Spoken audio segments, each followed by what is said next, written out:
Buenas noches, doctora María José Valareso. La presente exposición trata sobre el trabajo práctico experimental de la materia de química del primer ciclo paralelo A de agronegocios de la modalidad de estudios a distancia de la Universidad Nacional de Loja. El presente trabajo de la unidad 3 tiene como tema estequiometría, soluciones y concentraciones. Los integrantes del grupo son Alicia Lozano, Dani Picoita, Shia Samaray y Miguel Vázquez, mi persona.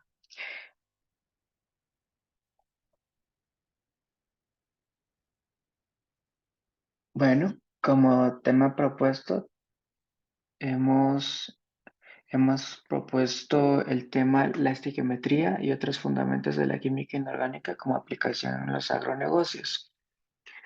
En la introducción se habla un poco de lo que se va a realizar en el presente trabajo, resumiendo que da a conocer los diferentes campos de estudios de la química inorgánica, por ejemplo, la estequiometría, que se subdivide en cálculos químicos como la normalidad, molalidad, molaridad, número de moles. Además, se escudriñará cuáles son las mezclas y cómo se dividen, tomando en cuenta que sus diluciones que son diluciones. Se expondrá cuáles son los factores o variables que alteran las concentraciones de las soluciones, entre otros.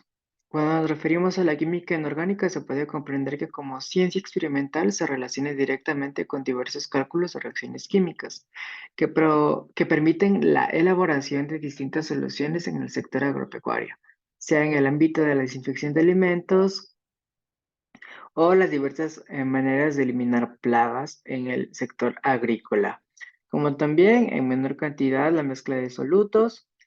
Debido a esto se podrá tomar en cuenta que el soluto es la muestra del estado sólido, donde puede ser una base que se ve inmersa en un líquido conocido como solvente. Bueno, los objetivos nos hemos planteado exponer los conceptos referentes a la estequiometría y sus aplicaciones en nuestros negocios y reconocer las características de los tipos de mezclas, concentraciones. Asimismo, los factores que intervienen en las soluciones. Las sustancias puras, en el concepto de marco teórico podemos hablar sobre las sustancias puras, que es toda muestra de materia prima que se clasifica como sustancia pura o como mezcla, puede ser un elemento o un compuesto. Un elemento también puede llamarse sustancia pura simple y está formado por una sola clase de átomo, es decir, con el mismo número de protones en su núcleo y por lo tanto con las mismas propiedades químicas. Un compuesto, por otra parte, son sustancias formadas por la unión de dos o más elementos de la tabla periódica en proporciones fijas. En cuestión de la mezcla, podemos decir que la composición de una mezcla puede variar. Un ejemplo sencillo puede ser el jugo de naranja que contiene jugo, pulpa, agua y si es industrializado puede tener otro tipo de ingredientes como todo tipo de sustancias químicas o aditivos como los conservantes. En el caso de los sólidos, se puede representar también al adquirir una bolsa de frutos secos, en el que hay tantas nueces como almendras y su cantidad dependerá de cuánto tú quieres consumir. Sintetizando, la mezcla es la unión y composición de distintos componentes. Existen dos tipos de mezclas. Las mezclas homogéneas, que se llaman también disoluciones, tienen una apariencia totalmente uniforme, por lo que sus componentes no pueden distinguirse a simple vista. Se dice que ese tipo de mezclas tiene una sola fase. En cuestión de la mezcla heterogénea, presentan una composición uniforme. Sus componentes pueden distinguirse a simple vista. En otras palabras, se observan diferentes sustancias en la mezcla.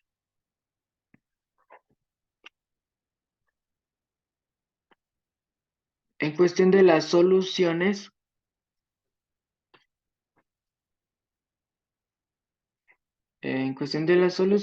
se puede decir que se denomina así a una mezcla homogénea constituida por dos o más sustancias, es decir, una solución en un sistema material homogéneo, de una sola fase y de dos o más componentes, A diferencia de las sustancias puras, una solución puede separarse en sus componentes utilizando métodos de fraccionamiento tales como la destilación, la cromatografía y la cristalización.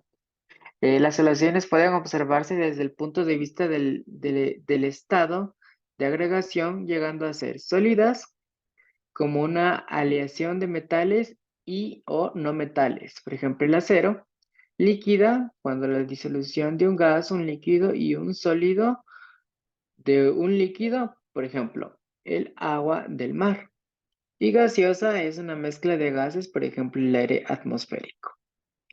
Eh, También podemos sumar el tema de las concentraciones, que se la relaciona entre la cantidad del soluto disuelta y la cantidad total de la solución. Los factores que influyen en la solución puede ser el pH, que este se da gracias a que cuando se colocan dos sustancias de diferente nivel de acidez, coaccionarán en el nivel del pH del soluto o solvente que esté en mayor concentración. Asimismo, la temperatura que puede ayudar a que las soluciones posean una mayor solubilidad entre ellos. Bueno, en la cuestión de los tipos de soluciones, para definir los diferentes tipos de soluciones, nos apoyamos en la concentración que puede tener tanto el soluto como el solvente en la disolución. Para ello, la siguiente gráfica nos indica cuál es los tipos de soluciones químicas. Entre ellos está la diluida, que contiene una cantidad pequeña de soluto y permite que más soluto se disuelva en el disolvente. Concentrada quiere decir que es una cantidad relativamente grande de soluto, todavía permite que más soluto se disuelva en el disolvente. Saturada es una solución en la que ya no se disuelve más soluto, mientras que la sobresaturada contiene un exceso de soluto inestable y parte de soluto cristalizada. Para los métodos para determinar la concentración de una solución, se puede expresar de diversas maneras la concentración de una solución. Estos métodos son imprescindibles en cualquier laboratorio, dado que eh, se debe anotar junto a un etiquetado correspondiente todos los reactivos químicos utilizados para evitar posibles accidentes. Entre ellos están el porcentaje masa-masa, el porcentaje masa-volumen, el porcentaje volumen-volumen, molaridad, que son los 5 más utilizados.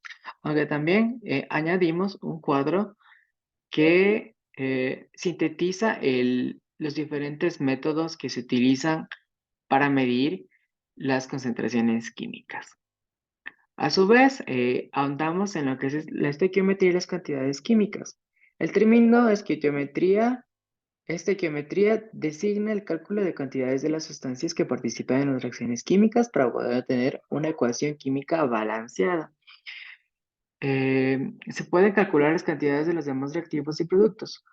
Pueden estar estas cantidades tanto en moles como en masa o volumen. Los cálculos de este tipo ocupan un lugar central de la química, se emplea de forma rutinaria su análisis y de la producción de todas las sustancias químicas industrializadas. También se puede explicar lo que son los pesos formulares y pesos moleculares. Con respecto a cualquier compuesto, la suma de las masas atómicas se llama peso formular, mientras que si el compuesto es molecular, no iónico, a esta suma también se la puede llamar peso molecular. Si un compuesto tiene enlaces iónicos, desde el punto de vista técnico no se le puede llamar peso molecular, pero sí formular. Los moles y las masas molares. El mol es una de las 7 unidades básicas de la medición del sistema internacional. Se define como la cantidad de una sustancia que contiene tantas unidades formulares como átomos hay en exactamente 12 gramos del isótopo carbono. En suma, un mol de carbono 12 tiene 6,022 por 10 a la 23 átomos de carbono redondeados a 4 cifras significativas.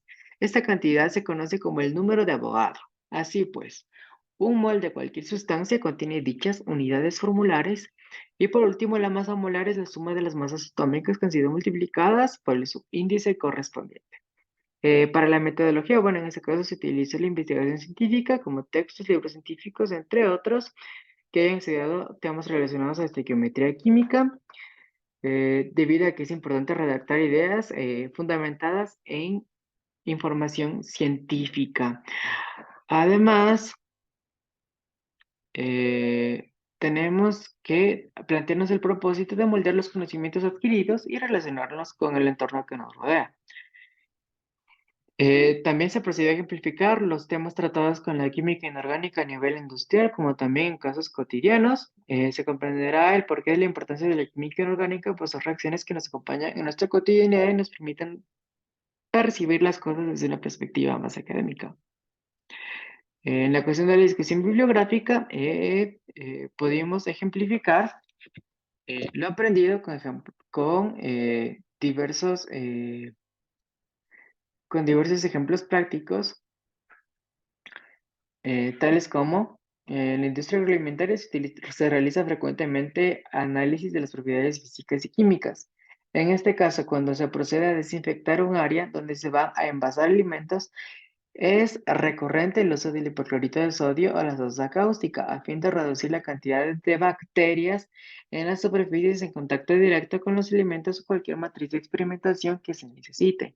Por otro lado, si se da en un entorno más cotidiano, se comprueba que hay diversos tipos de soluciones continuas, desde servirse un jugo por la mañana con los ingredientes de nuestra preferencia, como también eliminar hongos o bacterias que están proliferándose en las plantas de nuestro jardín.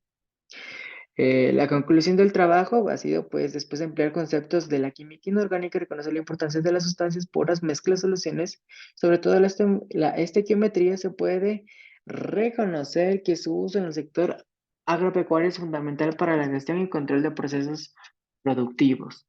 Se puede reconocer los distintos métodos para indicar las concentraciones de una solución que permite tener el cuidado necesario para poder formular reacciones que vayan a favor de los objetivos que querramos alcanzar. Y por último, relacionamos los conceptos de la materia de la malla curricular de la carrera, lo que permite viabilizar los conocimientos para poder ejecutarlos en un entorno mayormente experimental.